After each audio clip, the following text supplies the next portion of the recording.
It's hard to believe that we are just weeks away from the end of another year, the beginning of 2015. Folks, what I'd love to discuss in just a few minutes today is something that I am really emphatic about in terms of trying to help and support people. And number one, the word is rituals. Rituals, the things we do each and every day. You know, the other day I came out of the shower, grabbed my towel, and I realized that I dry myself exactly the same way each and every time. Yeah, I mean, it's possible to dry your hair, dry your toes, dry your feet, whatever, but I invite you to watch the next time you come out of the shower and see what it is that you do on a consistent basis. Rituals, ladies and gentlemen, identify us. Rituals that we do each and every day are going to define our tomorrows. And why is this so important? Because for many of us, we have rituals that are life-depleting rather than life-enhancing. And so the value of this video is to try to address this area of going under the proverbial hood. Yeah, in other words, for you and I, which is something I personally do each and every year, and I'd like to say much more often than that, is to really take this honest interpretation, an honest evaluation, an assessment of the kind of rituals that we're doing.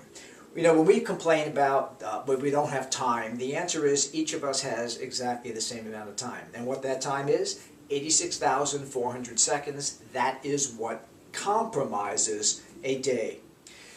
In my book, Is Your Lifestyle Killing You? How to Chase Your Dreams Without Sacrificing Your Health and Your Sanity, I have a chapter in there that simply says, create a day and master your life. And the reason for writing that one has everything to do with rituals, because nobody is living their life, folks, with a gun to our head. We have the ability of taking each moment and making a good decision in terms of how we use it. So rituals as it relates to time management, please, the first question that I will ask everybody as I ask myself is, okay, so Chuck, how do you use your time? And I'm serious when I say please spend some time with this, because if you don't, you are going to have what each and every one of us has, and that is every year becomes a carbon copy of the year before. Let me be more profound and say that every day is a carbon copy of the day before. Boring, yes. And no one sits there with a gun to our head telling us how we have to manage our time. Yes, we have our work, yes, we have our family obligations, etc. But let's face it, we are blessed to be in this country where we do have the right to make our determinations in how we utilize this time. And if you want to make 2015 a lot better, and even more specifically as a healthcare guy, this is why I'm doing this video. I have a true desire to try to help and support people. And I would like to try to take what I've learned in my life and share that with you. Regardless of whether you accept it, agree with it, is irrelevant. It doesn't matter to me. What it is that so many of us are so stuck in our stuff. We have become so ritualized, so domesticated, almost like an animal, that we do the same old reflexively. And until we take a serious look at this, until we do that inventory and recognize for ourselves that we are in this pattern, we need to create a pattern disrupt. We need to make a change. But here's what I've learned. I, as a healthcare professional, doctor of chiropractic, trying to help people on their areas of nutrition, exercise, spinal adjustments. It's all wonderful. But here's what I've learned. Human beings listen, but we don't necessarily take direction. And that's fine as well. But what I'm hoping is this video can simply act as an opportunity to try to help you going forward in 2015 to really take the honest inventory, to really take the understanding, taking a look at what I do, what are my rituals, and ask the ever important question. Are these rituals life supportive and life nurturing, or are the rituals that I do life depleting? Big fancy words, but it's real simple. If I sit in my couch, and this is my posture each and every day, sitting at breakfast, sitting in my car, sitting at work, sitting when I come home, what's going to happen to this physical body? Now I know you know, but when we take this honest inventory and we're honest with ourselves, we have to come hopefully to some wake-up call. And for many of us, the wake-up call always happens too late. It's after we develop a disease, we become type 2 diabetic, we have hypertension, now we're on 4 different medications. And what I've learned is that, again, we didn't get this disease, we created this disease. Most of the healthcare problems that we are dealing with, ladies and gentlemen, are lifestyle illnesses. We just didn't catch these things, we created these things. So once again, this is the wake-up call.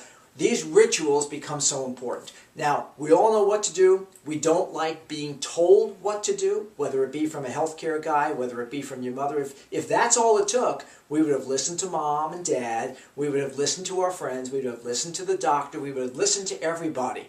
But do we? No, we don't. It only comes from within. When we have this revelation or a realization, or when the proverbial you-know-what hits the fan, all of a sudden we become conscious. We awaken to the fact that we have been ritualized into doing things that truly aren't so great for ourselves. So time management is that. Please take a look at what you do, see what gets done, and then ask yourself the time that is allocated to those things that do get done. How are they supporting me in the goals that I'm trying to achieve? And the goals that I'm referencing is longevity and quality of life. I don't care who you are, most of us want that. At least we should. To be alive, to be viable, to be healthy, to be energetic, to be confident, to be relatively happy, to be at peace. Wow, what a concept.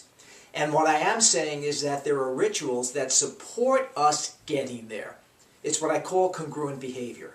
And I'm asking you to take the time to self-evaluate, to go under the hood, to take a look at the rituals you have. So please understand, this is coming to you with love and support and with the hope to nurture. But it is an opportunity to say, hey, Bob, Joe, Susie, Marie, please awaken from the stupor of unconscious behavior, because that's what we all do. And I feel blessed to have been introduced to this consciousness through books and seminars and things of that nature. And I said, no, it just makes sense. I want to be congruent. If I have the goal of achieving quality of life, etc., then I would need to have rituals that support me getting there. So activity, and here's a few, and I'm going to leave you with this. We know how important exercise is. All I'm asking you to do is take a look at how much you do in terms of how much motion you have in your body. I don't care whether you go to a gym and you start running around or you start lifting weights. Doesn't matter. A body in motion is what is mandatory. Please, if you are a sedentary couch potato, you're a beautiful, wonderful person. But that act, that ritual, is not supporting you in terms of what the human body needs. Remember, put on the planet to be a hunter-gatherer. It is a person in motion. Technology has taken us away from that. You've got to make a very direct determination to get yourself back in motion. Please do. Number 2, we have found that food is something that will either act to harm or to heal us. If you are not eating a more vegetable-based type of diet, please give some consideration to it. You cannot imagine what putting in the bulk of vegetable-based foods will do, and eradicating the high refined sugars, wheat products, bread, etc. I love all that stuff. But I know that taking that in, from everything I've read, seminars that I've attended, I recognize that they are inflammatory foods that will give rise to problems down the road. I don't want problems down the road, so the discipline says, you know what, periodic involvement with that, but the bulk is going to be a healthier way of eating. Because what it does is it gives me sustenance, gives me energy, makes me feel better, makes my skin better, all of those things. And it will for each and every one of us who chooses that discipline. And the last thing that is very, very important is our ability to try to manage our emotions. You know, the triune of truth, that is my essence of what I created a year ago. Align the spine, eat from the vine, calm the mind. And I try to put rituals around those things. And trust me, it is not such a disciplined life that I don't have the opportunity of doing a bunch of other things. I do everything that I want to do. I do all the fun things that I love to do. But it gives me the vitality and the desire to be able to get out of a chair and out of a couch to be able to do things, because it does require a body in motion. So look, please, I hope this doesn't sound like a lecture. It's really just the essence of Chuck Berg manifesting itself, hoping that the logic of ritualizing life-affirming behaviors is something that you can embrace, take with you for 2015. So my New Year's wish for each and every one of you: go under the hood, take a look at, spend some time with pencil and paper, write it down, and let it come from you, not because your buddy Chuck Berg asked you to do it, but because you deserve it. You know what? We were put on this planet with a defined time frame. Please, make it the best that you can possibly be. Be the best that you can possibly be. Learn to get over bitterment, anger, and things of that nature. It does not serve us. The more we carry those things, it is as though we are taking the people who we are angered and bittered at, putting them in a sack and carrying them with us through a lifetime. Let it go. We don't have the time to get involved. I will be having some further videos. I hope you enjoyed. I hope you find it valuable. I hope I was able to touch your heart. Have the best 2015 going forward. Thank you for your time.